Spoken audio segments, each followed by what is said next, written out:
if you feel like you're in a slump and you are just stuck in this rut that you can't get out of, I've only just got out of that, and I'm going to tell you exactly how I done that because I feel like it could help all of you. The first thing I done was I analysed everything in my life, everything that I didn't like, everything that I wanted to change, because we are able to change anything that we want in our life because of the fact it's nobody else's life, it's ours. Yeah?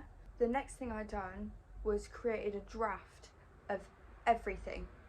I brain dumped absolutely everything onto a bit of paper, and then what I done was proceeded to go and sort that into sections on Notion. I sorted mine by my areas of life. Your areas of life could be completely different to mine, but mine were my family, my relationships, my self-care and self-love, my finances, my physical health. Everything got wrote down, and I created a Kanban board of each area of my life and everything that I wanted to change, so that I could work on one section at once. The next thing I done was I went and detoxed everything that impacted me negatively. That could look different from me and you. That could be you getting rid of toxic friends that you don't actually want to spend time with, but you do because you want to feel like you have friends and you know that they're toxic for you, but you still proceed to hang around with them. It could be overspending and impulsively spending to do with your finances. It could be anything that you know is affecting you negatively, that if you cut out you would be happier and healthier. The next thing that I done was created systems for the problems. So an example of mine was that I kept forgetting to do my skincare because I'm very busy, I'm always up and about doing things. So what I done was I have a box that has all of my skincare in, that I can easily transport through the house if I need to, so then it makes it easier for me. Another one is I organised my desk so that I know where everything is. It makes working so much easier, right? It's just little things like that, putting the systems in place that make everything run smoothly. The next thing I want you to do is think about who you want to be, what you want your lifestyle to be. And how I done this was I created vision boards on Pinterest of each aspect of my life, and I made these boards to help me in the morning. I will get up, I will look through my Pinterest on each area of my life and say, okay, well, what can I do to have this kind of lifestyle? So it could be for you, you could put on somebody who's at the gym. So you would look at it in the morning and go, okay, well, I could go to the gym today because then I'm one step closer to living this lifestyle that I want. Next thing I want you to do is set goals in every area of your life. And what I do is goals that you can see rather than goals you can count with numbers. So the only one that I use numbers for when setting goals is finances, because it's numbers, you kind of have to use numbers, right? But for example, if I wanted to lose weight, I would say I want to live a healthy, maintainable lifestyle to slowly lose the weight, rather than I want to lose a stone in 3 months or something like that. I'd rather not measure in numbers, because then when that doesn't happen or you're unable to reach a goal, it can make you feel really shitty, right? So that's what I've learned to do is when setting goals is ones that you can see. What I do to help me achieve these goals is I write the goal down, and then what I'll put next to it is the habit that can help me get there. So one example of this is in finances. You could turn around and go, I want to stop impulsively spending, right? So then what you would do is, okay, every Sunday I will check my bank statements and see where I'm spending money stupidly.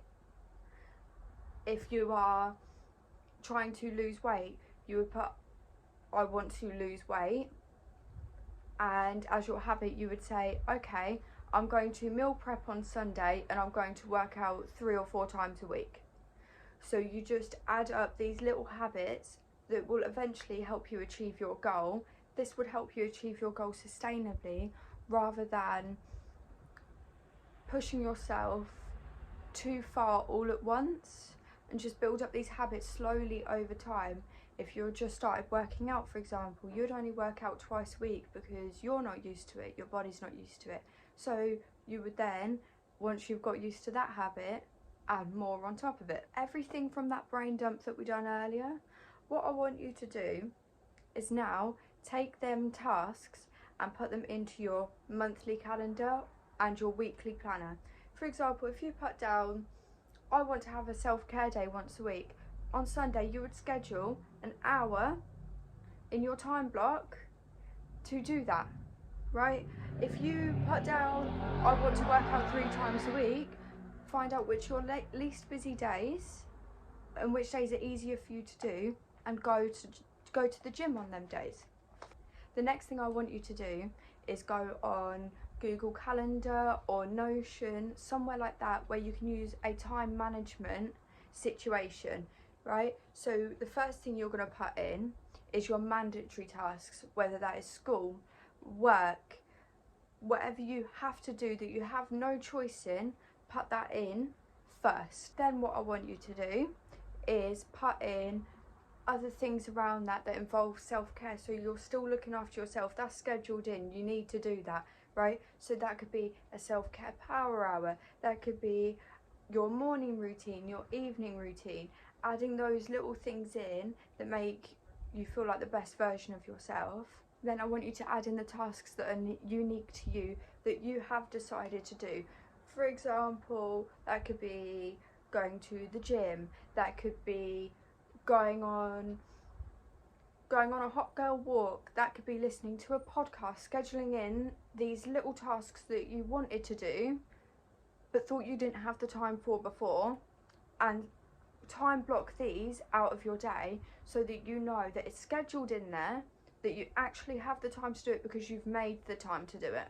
And then everything else after that is free time.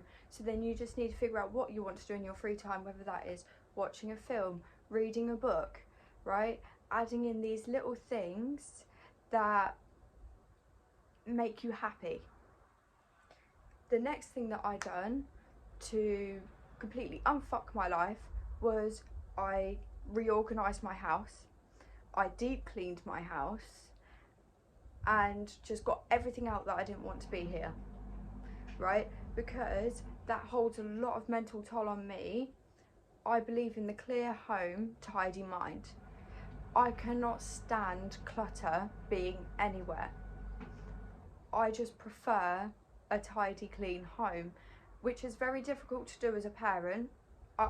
Completely very difficult, but I always make time in my day every night just before my daughter goes to bed to clean my house, because I know that it gives me a better frame of mind than if I were to leave the house in a shit state to then have to clean up the next day. I do not enjoy cleaning up yesterday's mess tomorrow, if that makes sense. And then the next thing I done, and the last thing that I done, was I figured out my morning routine, my evening routine, my maintenance routine, and my Sunday reset routine, right? The reason I've done this was, since becoming a parent, I feel like I fell off a lot of my me time resets. So in the morning, I would literally just brush my teeth, down an energy drink, that's it, done. But now I've started adding in all these little things that I know used to make me happy, but because of the fact that I felt so busy that I couldn't do it, I ended up having to sit down and go, no, I deserve me time too. Especially as parents, you deserve me time, especially if you're busy, and do all of these things And say for example you're someone like me who doesn't have many people to delegate your tasks to, you deserve me time, because that makes the biggest impact on your mental health, is looking after you first. That is all the tips that I have for today to unfuck your life, and you'll need to let me know how it goes. What I will do is I'll leave my socials below, my Instagram, my TikTok and my Pinterest, so that you can look through all of my vision boards and everything else. And I really hope you enjoyed watching. Thank you. Bye.